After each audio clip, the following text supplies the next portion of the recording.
Okay, good afternoon to all. Yesterday we have started uh, the new topic, that is the polymers, and we have seen the polymers are essentially molecular materials in which atoms are held together by covalent bonds, forming a bigger molecule, and these bigger molecules are held together by secondary bonds such as van der Waals bonds or hydrogen bonds. So polymer consists of long chain of molecules. The name polymer is derived from the Greek word, that is poly means many and mer means parts.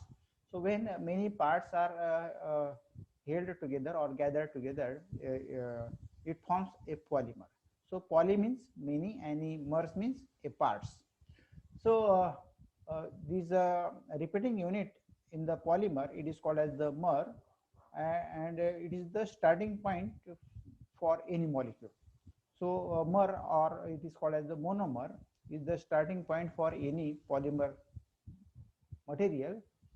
So monomer is the repeating unit of a small molecule, which when combined with the others, it forms a very large molecule or macromolecule. So yesterday we have seen how to form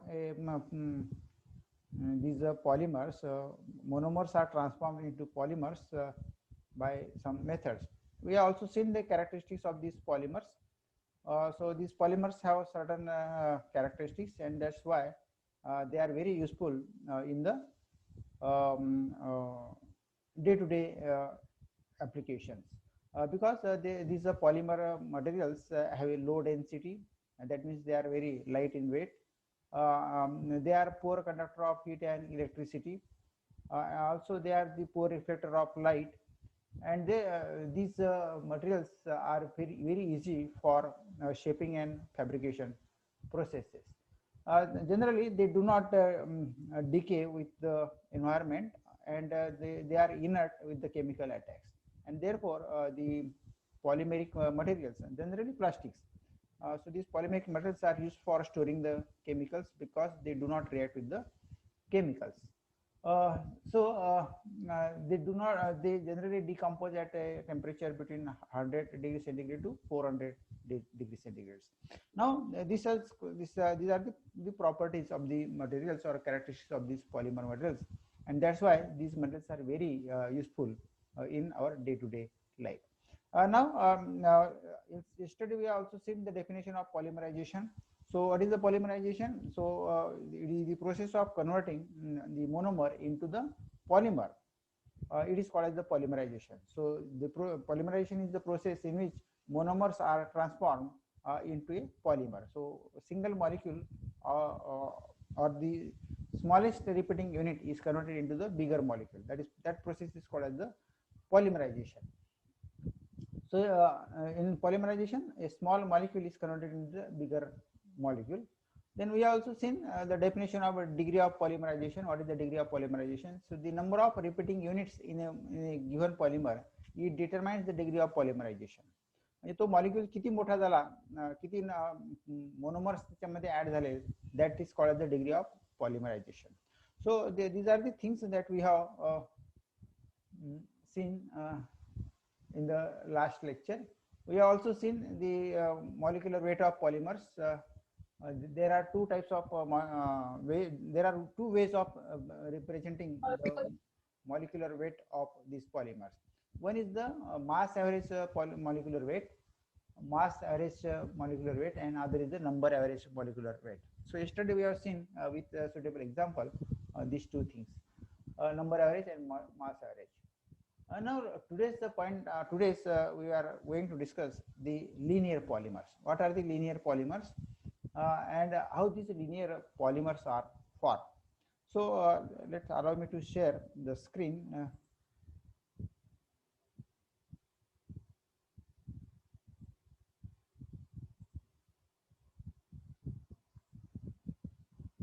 So here is the screen.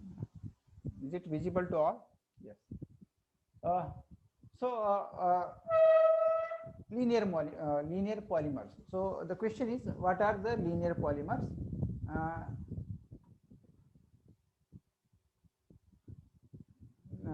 and how these linear polymers are formed. Jimisha, have you joined? Jimisha? Jimisha hello. हा हो sir.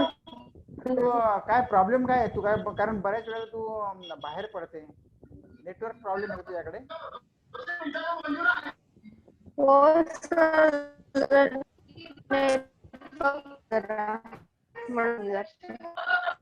माझा आवाज येतोय clear सर्वांना हो sir. हो sir येतोय. हा पण जिमिशा 2-3 वेळा बाहेर पडली आणि परत जॉईन झाली काही प्रॉब्लेम असेल ठीक आहे चला तर what are the linear polymers आता हे लिनियर पॉलिमर्स कसे तयार होतात let us see the linear polymer consist of a chain of carbon atoms that are covalently bonded आता आपल्याला आपण ऑर्गॅनिक मटेरियल्स मध्ये बघितलं की आपण सगळी अशी कार्बन चेन तयार होते तर लिनियर मॉलिक्युल्स मध्ये काय होतं की linear polymers consist of a chain of carbon atoms and these carbon atoms are held together by the covalent bonds आता फॉर एक्झाम्पल जर आपण पॉलिव्हिनिल किंवा पॉलिस्टर किंवा रबर याचे जर मॉलिक्युल्स आपण ऑब्झर्व केले तर आपल्याला असं दिसेल की there is a long chain of carbon atoms तर लिनियर पॉलिमर्स मध्ये काय असतं linear polymer consist of a chain of carbon atoms that are covalently bonded and the best examples of this linear polymers are polyvinyl or polyester or rubber this polymers product has improved properties if molecular chain is lengthened with large degree of polymerization so आता आपण बघितलं की linear polymer मध्ये कसं आहे की polymer is converted monomers are transform into the polymer बरोबर monomer means the smallest repeating unit आता तुम्ही किती मोनोमर्स मिळून एक चेन मॉलिक्यूल तयार केला 10 मॉलिक्युल्स टाकून बनवला किंवा 20 मॉलिक्युल्स टाकून बनवला की 25 molecule so the number of monomers in a chain determines the degree of polymerization आणि जितके तुमचं डिग्री ऑफ पॉलिमरायझेशन हायर असेल तसे त्या पॉलिमरचे काय होतात प्रॉपर्टीज चेंज होत जातात so how long is the chain of the linear polymers it determines the properties of the material this polymeric material so the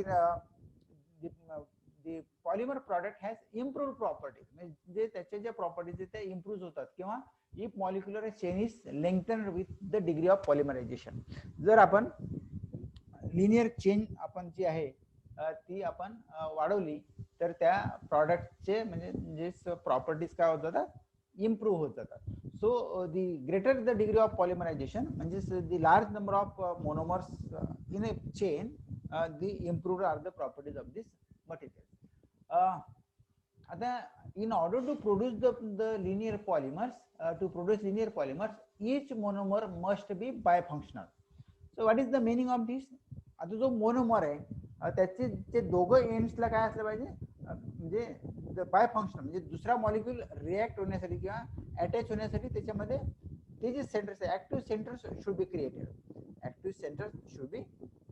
आता आपण इथिलीन मॉलिक्यूल बघा इथिलीन मॉलिक्यूल मध्ये काय देर आर 4 हायड्रोजन्स अँड 2 कार्बन्स बरोबर आहे but this there is a double bond between the carbon atom there is a double bond between the carbon atom so if you observe a monomer of ethylene it do not have active centers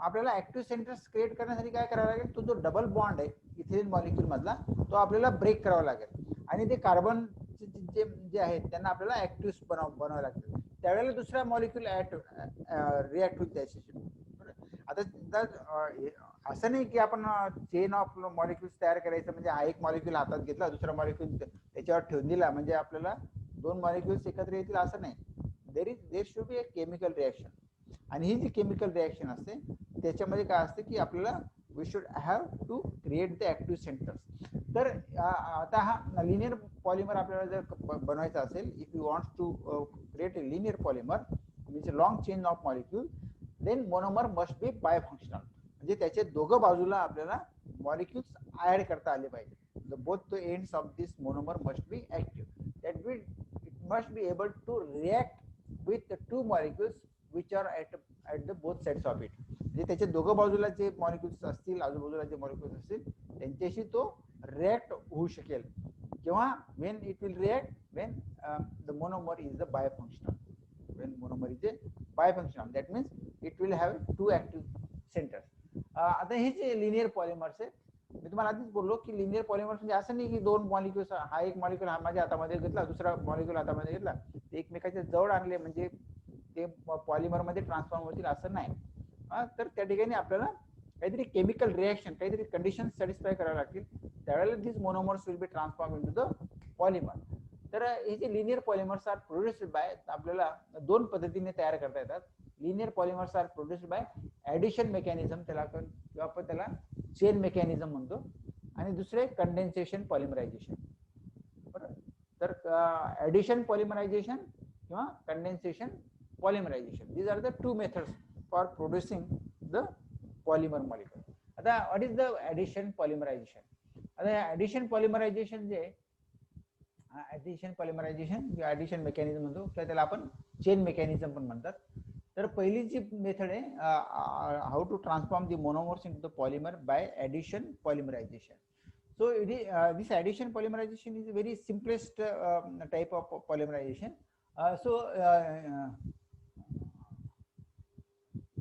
In this method, the large number of molecules are chemically added to increase the average molecular size without wastage or formation of byproduct. आता इथे काय की without formation और without wastage of the molecule, म्हणजे दोन molecules add केले, दोन दोन जॉईन झाले, चार ऍड केले, चार जॉईन झाले, 10 ऍड केले, 10चे 10 जॉईन होतील without forming the by product. So there is no formation of the byproduct. So it is the simplest form of polymerization in which large number of molecules are chemically added. Large number of molecules are chemically added to increase the average molecular size. म्हणजे जर आपण ते जे molecules आहेत ते आपण काय करत जातो, ऍड करत जातो विदाउट वेस्टेज और फॉर्मेशन ऑफ बाय प्रॉडक्ट. म्हणजे त्याच्यामध्ये कुठलाही वेस्टेज प्रॉडक्ट निघत नाही किंवा कुठलाही बाय प्रॉडक्ट तयार होत नाही. आता दिस is thus it is the addition of, म्हणजे याचा अर्थ काय केलं, simply it is the addition of monomers. It is simply the addition of monomers producing a long chain, म्हणून त्याला ऍडिशन पॉलिमरायझेशन म्हणतात. कुठलाही बाय प्रॉडक्ट किंवा कुठलाही वेस्टेज मटेरियल त्या ठिकाणी तयार होत नाही. Only monomers are transformed into the polymer, म्हणजे मोनोमर्स मध्ये आपण काय करत जातो, एक एक मोनोमर ऍड करत जातो आणि a long chain of molecules is form. So these monomers contain one or more double bonds. आता ही जे मोनोमर्स आहेत लिनियर पॉलिमर्सचे, त्याच्यामध्ये एक किंवा दोन डबल बॉन्ड्स असू शकतात. आता ही जी ऍडिशन पॉलिमरायझेशन आहे ही 3 स्टेप मध्ये घडून येते. This process take place in the 3 step. So monomers contains one or more double bonds, हे पण लक्षात ठेवा. आणि this process take place in 3 step. आता त्या 3 स्टेप्स कुठल्या आहेत, तर पहिली गोष्ट आहे की इनिशिएशन. पहिली गोष्ट काय, it is initiation. So it is the process of generation of active centres by the action of free radical catalyst और आयनिक टाइप ऑफ कॅटलिस्ट. आता मी जसं तुम्हाला सांगितलं की इथिलीन मॉलिक्यूल आपण पुढे बघणार आहेत डायग्राम मध्ये, की इथिलीन मॉलिक्यूल मध्ये there are 4 hydrogen atoms and 2 carbon atoms, and these 2 carbon atoms are held together by double bond. त्यांच्यामध्ये डबल बॉन्ड असतो, म्हणजे there are no active centres. म्हणजे पहिली गोष्ट काय आहे की आपल्याला ऍक्टिव्ह सेंटर्स क्रिएट करायला लागतील, म्हणजे त्याला म्हणतो आपण इनिशिएशन. त्याला काय म्हणतो आपण, initiation. So initiation is the process of generation of active centres. Is the process of generation of active centres bye addition by the action of free radical catalyst और आयोनिक टाइप कॅटलिस्ट. म्हणजे आपण काहीतरी एक catalyst त्या ठिकाणी add करणार आणि त्या कॅटलिस्ट ऍड केल्यामुळे किंवा फ्री रॅडिकल कॅटलिस्ट ऍड केल्यामुळे काय होईल, तो जो डबल बॉन्ड आहे, कार्बन कार्बन डबल बॉन्ड आहे, तो ब्रेक होईल आणि the carbon is this carbon will be active centres. काय होईल, ते ऍक्टिव्ह सेंटर्स मध्ये त्याचं रूपांतर होईल. तर ही झाली पहिली प्रोसेस. पहिली प्रोसेस काय, ऍडिशन पॉलिमरायझेशन ची initiation. So it is the process of generation of active centers by some chemical catalysts. नंतर chain propagation. आता एक once the active centers are created, मग त्याच्यानंतर तुम्ही काय करा, you will go on adding the monomers. You will go on adding the monomers. म्हणजे तुम्ही मोनोमर्स त्याच्यामध्ये तुम्ही ऍड करत जाणार, तुम्हाला पाहिजे तेवढे तुम्ही मोनोमर्स ऍड करा, बरोबर. सो त्याला म्हणतात chain propagation. It is called the chain propagation. So once the reaction is initiated, means once the active centers are created, so active centers combine with the monomer molecules producing a new active centers. म्हणजे एक मोनोमरचा आपण पहिल्यांदा active centres तयार केले, एक monomer आपण त्याच्यामध्ये add केला, पुन्हा त्याचे ऍक्टिव्ह सेंटर्स ओपन राहतील, पुन्हा दुसरा मोनोमर ऍड केला, आपण पाहिजे तेवढे मोनोमर्स आपण त्याच्यामध्ये ऍड करतो आणि प्रत्येक वेळेला त्याचे ऍक्टिव्ह सेंटर्स त्या ठिकाणी क्रिएट होते, बरोबर. पण म्हणजे आता म्हणजे प्रत्येक वेळेला ऍक्टिव्ह सेंटर्स राहतील.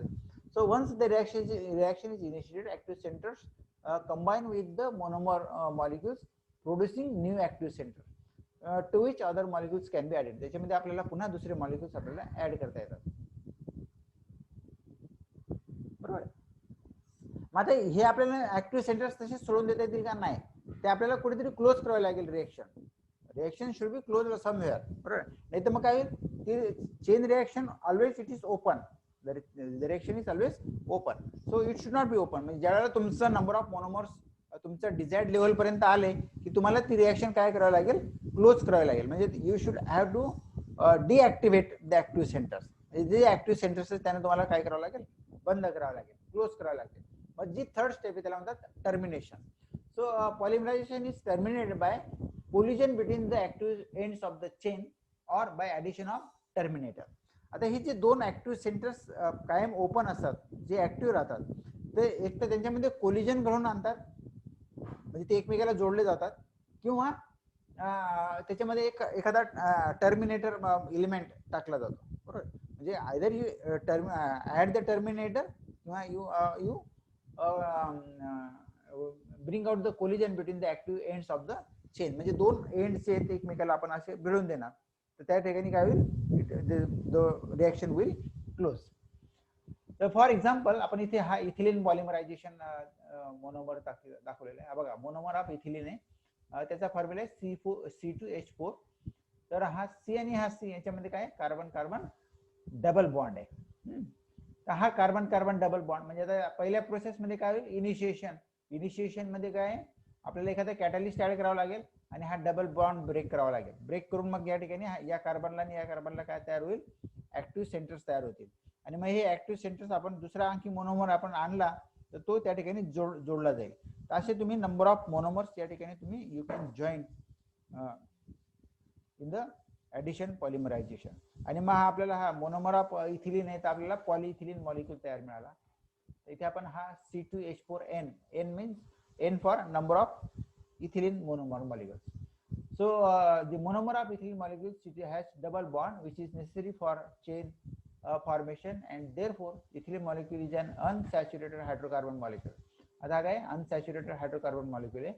The carbon bonds are very directional and normally preferred to the point in the direction of corners of an imaginary tetrahedron. त्याचं स्ट्रक्चरल दिलेलं आहे.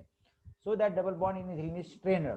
Therefore, these bonds are easy to break and create 2 points where new bonds may be made. म्हणजे आपल्याला हे जे double bonds आहेत हे आपल्याला काहीतरी कॅटलिस्ट टाकून आपल्याला ते ब्रेक करावे लागतील. The 2 or more ethylene molecules may be joined together, giving rise to the formation of polyethylene. आणि अशा प्रकारे आपल्याला पॉलिइथिलीन मॉलिक्यूल आपल्याला मिळू शकतो. तर आता हे झालं मोनोमर ऑफ इथिलीन आणि हा झाला पॉलिइथिलीन. आपण दुसरे एक्झाम्पल बघूया, विनिल क्लोराइड पॉलिमरायझेशन. आता हा विनिल क्लोराइडचे दोन मॉलिक्युल्स घेतले आपण, हा एक मॉलिक्यूल घेतला आणि हा दुसरा मॉलिक्यूल घेतला. तर आपलं पहिली स्टेप काय, इनिशिएशन, म्हणजे break the carbon carbon double bond. म्हणजे हा carbon carbon double bond break केला दोघं मॉलिक्यूल मधला, तर ते दोघं मॉलिक्यूल या पद्धतीने जॉईन होतील. हे जॉईन झाले की पुन्हा त्यांचे ऍक्टिव्ह सेंटर्स त्या ठिकाणी आपल्याला दिसतात. पुन्हा तुम्ही दुसरा विनिल क्लोराइडचा मोनोमर ऍड करू शकता.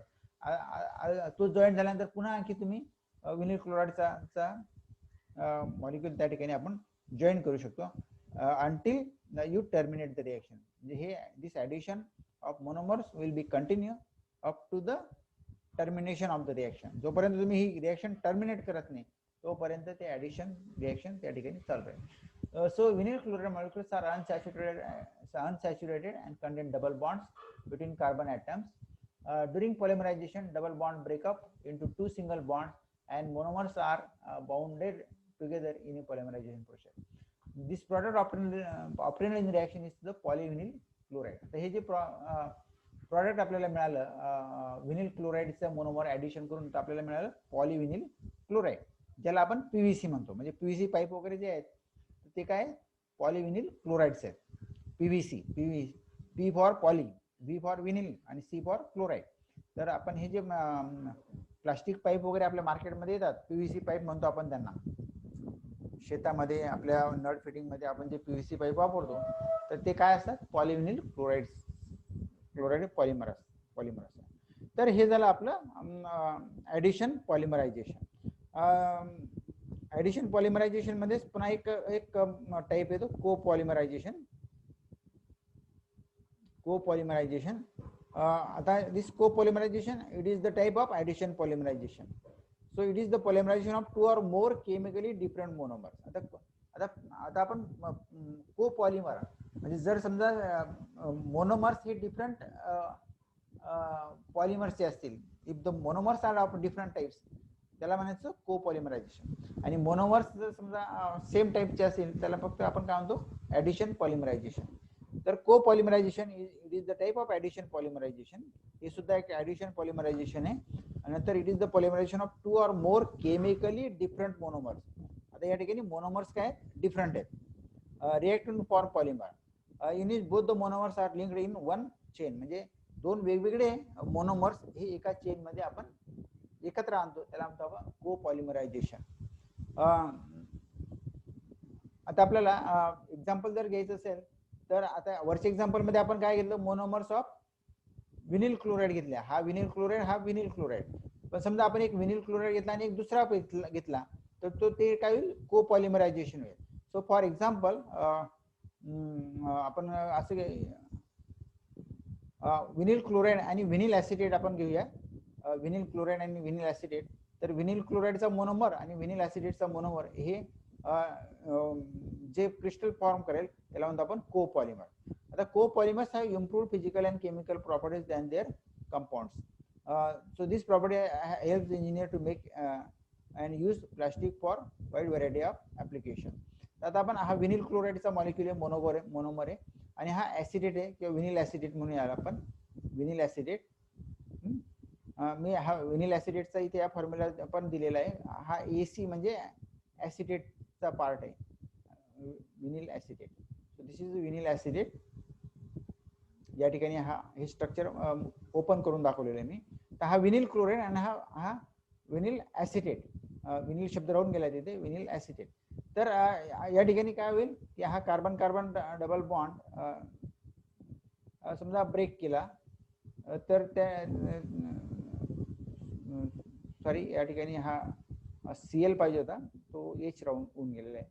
तर हा विनिल क्लोराईड आहे, इथे H च्या ऐवजी Cl पाहिजे होता. म्हणजे हा विनिल क्लोराईडचा मॉलिक्यूल आहे आणि हा ऍसिटेटचा मॉलिक्यूल आहे. तर हा ऍसिटेट आणि विनिल क्लोराईड यांची आपल्याला एक चेन आपल्याला मिळेल, त्याला म्हणणं आपण विनिल क्लोराईड ऍसिटेट. किंवा जर नंबर ऑफ मॉलिक्यूल जास्त असतील तर मग त्याला आपण पॉलीविनिल क्लोराईड ऍसिटेट. तर this is the copolymerization because the monomers are of different type. So this is the vinyl chloride and this is the vinyl acetate and the product formed is the vinyl chloride acetate or polyvinyl chloride acetate. This is about the addition polymerization. Remember there are three steps in the addition polymerization. One is the initiation, second is the chain propagation, and third is the chain termination. Now the second type of polymerization is the condensation polymerization. In another words, it is called as the step polymerization. It is also called as step polymerization or condensation polymerization. And the condensation polymerization is defined as the reaction between functional molecules. याच्यामध्ये काय reaction between functional molecules forming a polymer with elimination or formation of byproduct. म्हणजे जसं आपण addition polymerization मध्ये there is no wastage of material किंवा there is no formation of by product. पण या ठिकाणी दोन फंक्शनल मॉलिक्युल्स जर एकत्र आणले तर त्या ठिकाणी काय होतं, एक तर काहीतरी इलिमिनेट होईल किंवा काहीतरी तयार होईल. So there is a elimination or formation of by product. बरोबर, काहीतरी इलिमिनेट होईल किंवा काहीतरी बाय प्रॉडक्ट आपल्याला मिळेल.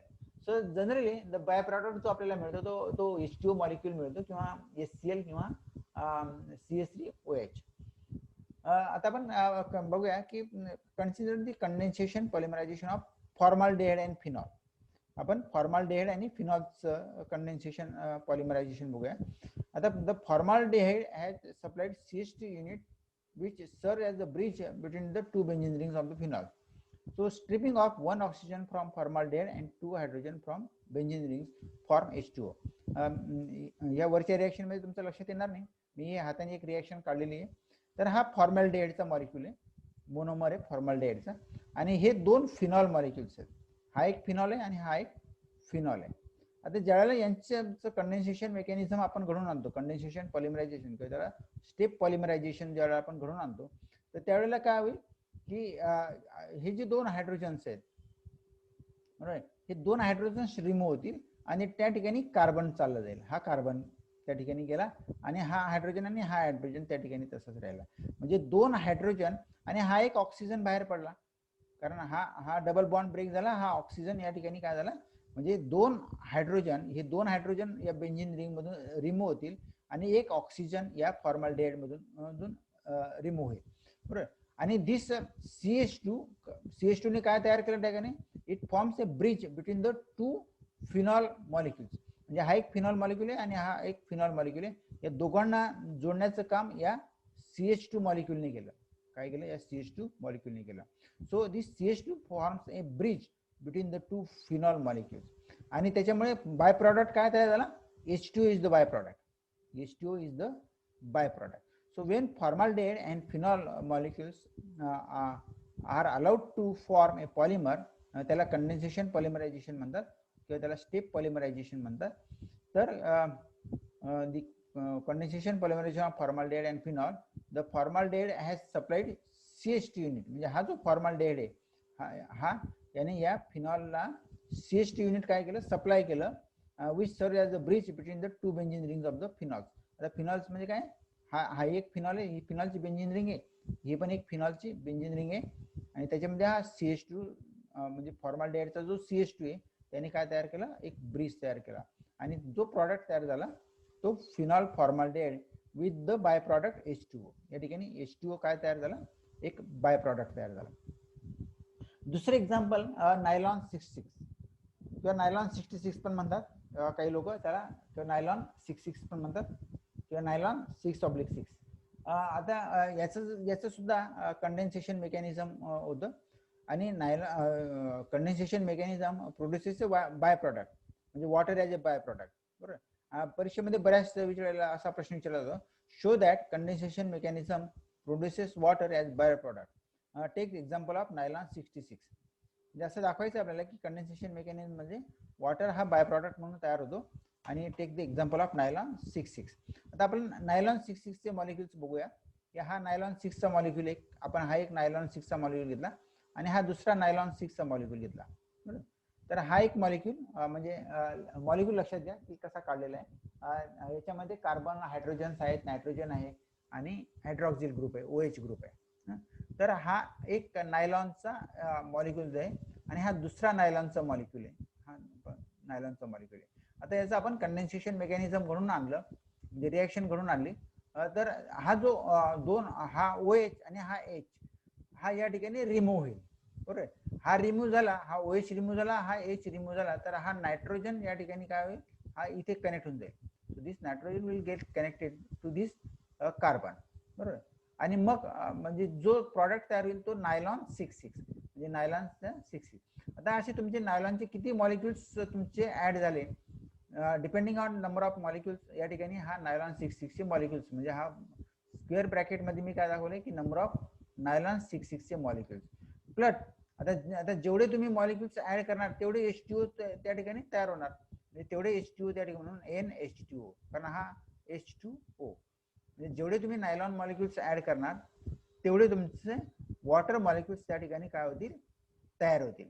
बरोबर, म्हणजे दोन नायलॉन नायलॉन 6 मॉलिक्युल्स तुम्ही ऍड केले तर काय तयार होईल, एक वॉटर मॉलिक्यूल तयार होईल. ठीक आहे.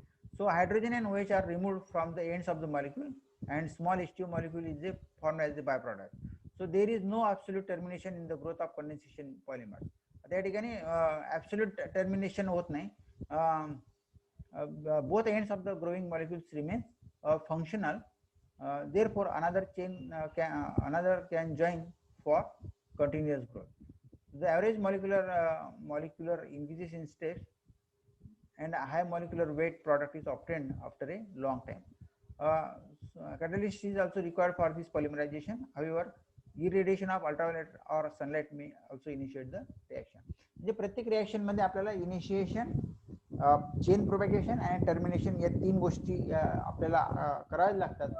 फक्त कंडेन्सेशन मेकॅनिझम मध्ये काय आहे की बाय प्रॉडक्ट तयार होतो. In condensation mechanism there is a formation of by product.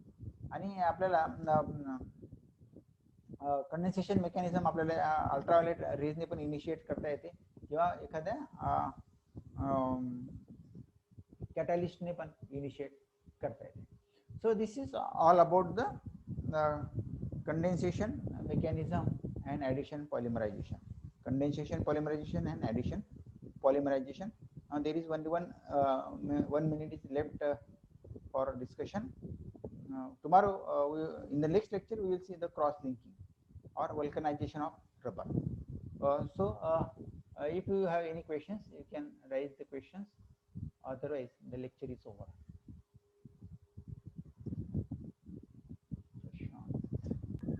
It's clear, नहीं sir. सर, क्लियर है sir. Clear, eh? Okay, thank you. हो सर. Okay. अरे जिमिशा फार जॉईनच होत नाही. तिला म्हणा जरा नेटवर्कचे प्रॉब्लेम बघ तिच्याकडचे. तिने खूप ट्राय केला जॉईन व्हायचा पण ती नाही झाली. ते मेसेज केले होते सर, ते विलेज एरिया येतं त्यामुळे नेटवर्क वीक